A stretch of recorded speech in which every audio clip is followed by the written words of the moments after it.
For each given function value, write the corresponding ordered pair. So recall that when we had f of x equal to y, we could rewrite that as parentheses xy. So f of 3 equals 6 can be rewritten as 3 comma 6. G of 0 equals negative 1/2. The latter part of the beginning is just a name. That doesn't matter for the ordered pair. This would be 0, negative 1/2.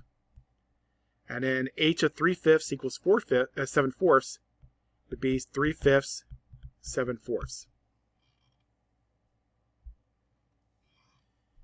The graph of a function visually associates the x input with the y output. So for example, if my function was y equals 3 times x, so if f of x is 3 times x,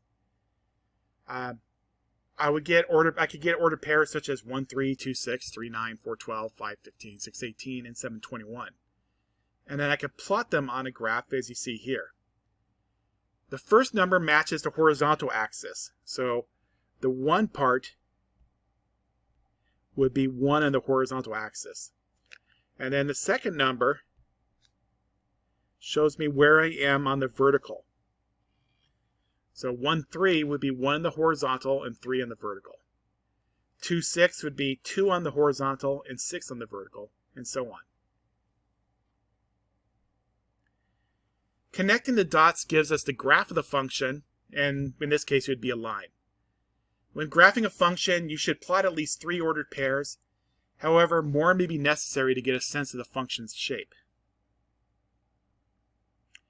So say I want to find the graph of f of x equals 4x plus 1. So what I want to do is just pick some values for x, say 0, 1, and 2. If x is 0, then f of x would be 4 times 0 plus 1. And that's going to be 0 plus 1, or 1. So that would be the ordered pair 0, comma 1. And on this graph, I'd go where the horizontal is 0 and the vertical is 1, which would be right here. If x is 1, that would be 4 times 1 plus 1. So that would be 4 plus 1, or 5. So this becomes 1, comma 5. So I'll go where the horizontal is 1 and the vertical is 5. And I'd plot there. If x is 2, 4 times 2 plus 5 is 8 plus 1. So that's 9. So 2, 9 would be about there. You can even use negative numbers. So if I want to try negative 1, 4 times negative 1 plus 1 would be negative 4 plus 1, or negative 3. So negative 1, negative 3. And so on. That should be enough points.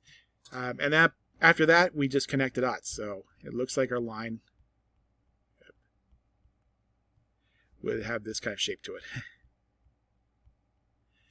Better if you have a ruler for this kind of thing. But so it's going to be a straight line. If I want to graph negative 2x minus 3, well, again, you can start with x equals 0. So that'll be negative 2 times 0 minus 3. And that's negative 3. So 0, negative 3 is right there. If I let x equal to 1, that'll be negative 2 times 1. So negative 2 minus 3 is negative 5.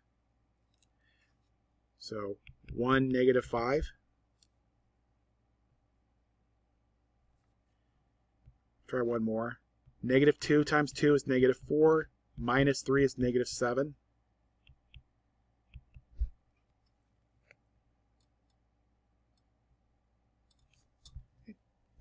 So that should give us an idea.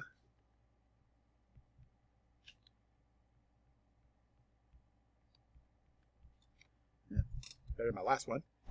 And so, got an idea about the graph. In general, these types of functions are called linear functions. So a linear function is something that's in the form of mx plus b. Y equals mx plus b, f of x equals mx plus b, where m and b are real numbers. As the name implies, the graphs of linear functions are straight lines.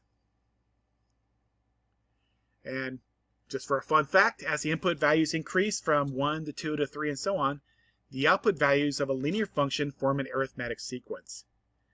So for instance, 0, 1, 2, 3, 4, the g of x, the -3, -5, -7, you can see that's an arithmetic sequence. So -2, -2, I can continue that on.